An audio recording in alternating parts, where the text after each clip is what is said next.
Have you ever wondered how a thin blue line on a map can decide what you pay for fuel, food, and electricity? And what if the trap meant to scare the world into silence is now turning into a slow disaster for the people who set it?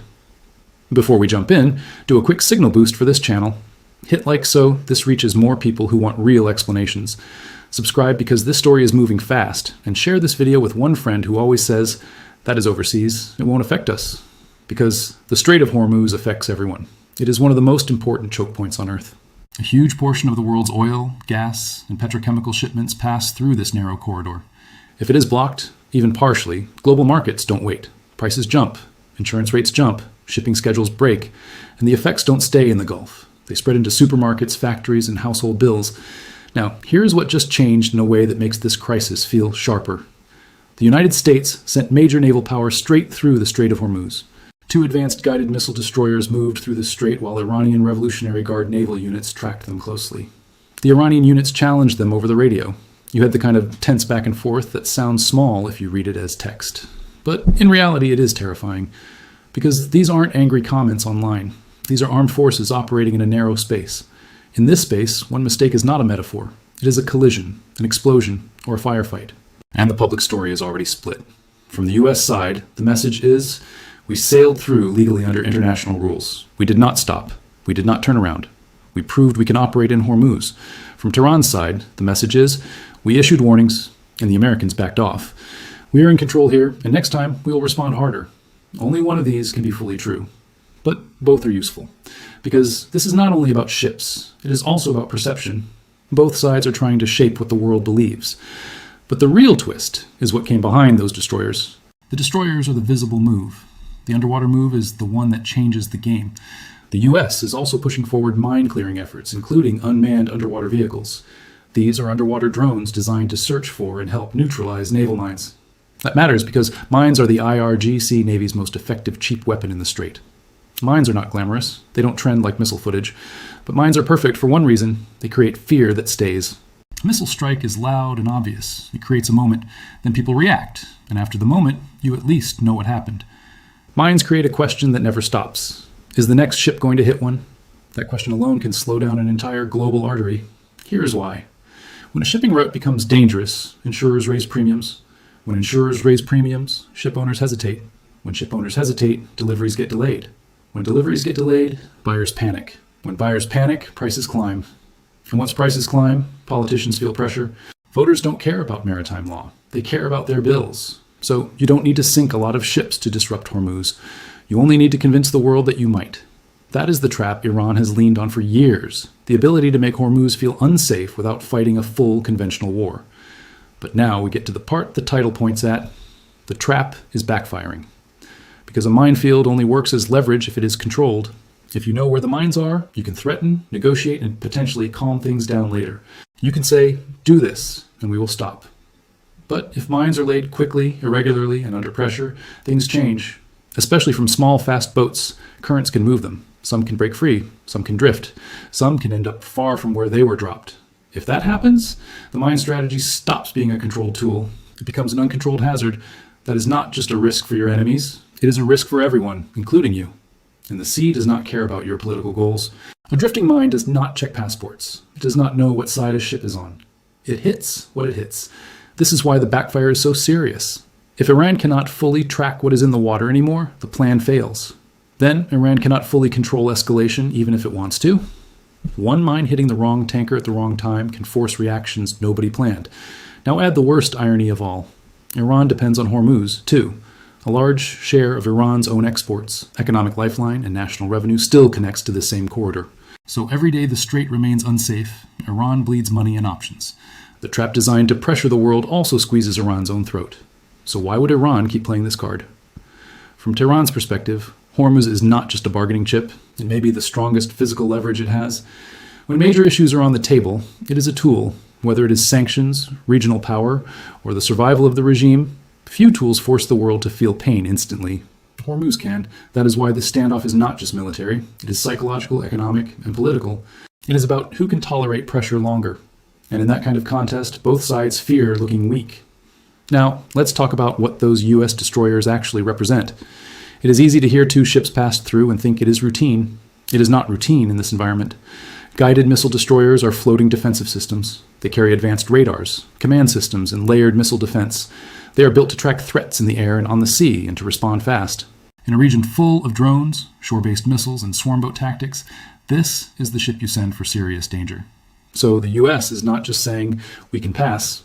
It's saying we can pass even if you try to scare us. And there's a second message under that one. We can help others pass too.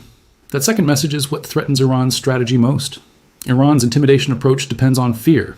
If the U.S. can create a protected corridor through mine clearing plus escorts, then fear loses power. Not completely, but enough to change behavior. And behavior is what matters. If tanker companies believe the corridor is manageable again, they resume voyages. If voyages resume, supply expectations improve. If supply expectations improve, prices calm down. If prices calm down, Iran's leverage shrinks. That is why the U.S. is focusing on something deeper than one transit. It is trying to restore confidence. But mine clearing is slow and risky, and time is the oxygen of this crisis. Every day the strait remains uncertain, markets remain nervous, oil prices stay elevated. Insurance stays expensive. Companies adjust their supply chains. Governments prepare emergency measures. And the longer this goes, the more the world starts building alternatives. That is another way the trap backfires. The longer Hormuz is unstable, the more countries invest in bypass routes. Alternative suppliers and different energy strategies emerge. Some of those alternatives are expensive, but crisis makes expensive things suddenly feel worth it. Iran's Hormuz card is not like a growing bank account. It is more like ice in your hand. At first, it feels powerful, then it melts, and you are left with nothing but cold water. Now, the U.S. response includes underwater drones. This is a big shift because for decades, mine warfare was one of the hardest naval problems. Mines are cheap, but removing them is expensive, and clearing them takes patience. Underwater drones change the balance. They can scan systematically and map the seabed. They identify suspicious objects and reduce risk to human crews. They make mine clearing more possible under threat. When the U.S. sends these systems into the region, it signals this is preparation for an operation. That is what makes this feel brutal, not in the sense of random violence, but in the sense of determination. Forcing the issue means refusing to let threats decide global trade. But here is the danger. If the U.S. takes on the mission of keeping Hormuz open, it also takes on responsibility in the eyes of the market. Markets punish hesitation. If a navy claims it can protect shipping and then fails, confidence collapses harder. So Washington has to show capability repeatedly, not once. It has to show it can transit, clear, escort, and respond. And the more often it does that, the more opportunities there are for a clash. Now let's talk about the IRGC side, because Iran's strategy is built for exactly this geography. Hormuz is narrow, the shipping channels are tight, the distance from the Iranian coast is short. That means shore-based missiles can reach targets quickly and drones can appear fast. This is asymmetric warfare. You create an environment where the superpower's advantages are harder to use.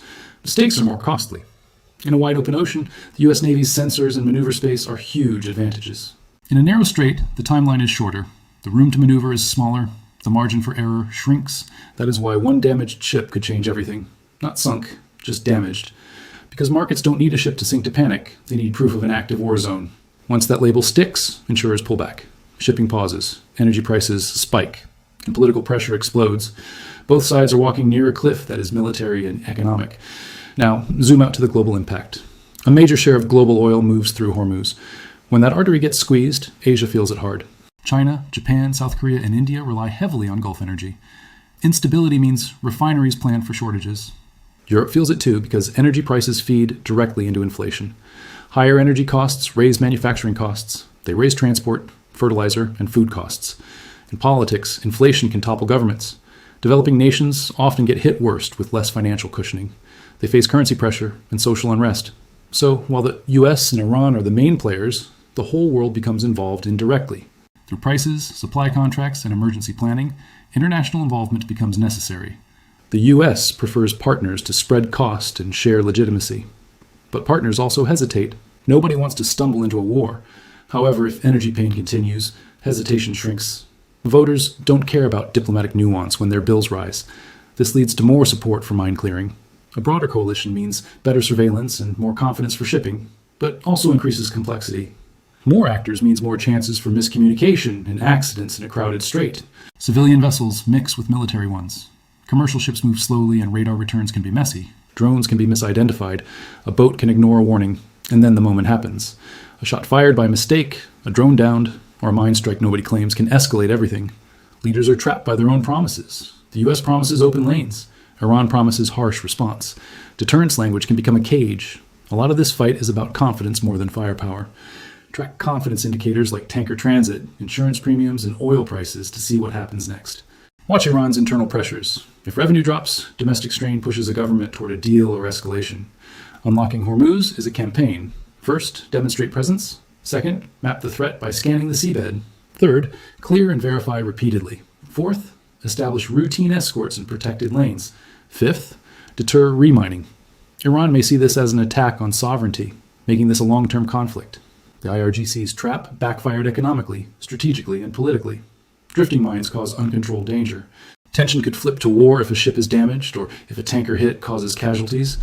A miscalculation in a high-speed encounter could also trigger a deadly exchange. Once blood is spilled, diplomacy shrinks as leaders respond to funerals and public anger. Unlocking Hormuz could shift to control operations, checkpoints, and strikes. Both sides are testing thresholds. Imagine a massive tanker moving at night, slow and heavy. Under it is dark water with potential explosives.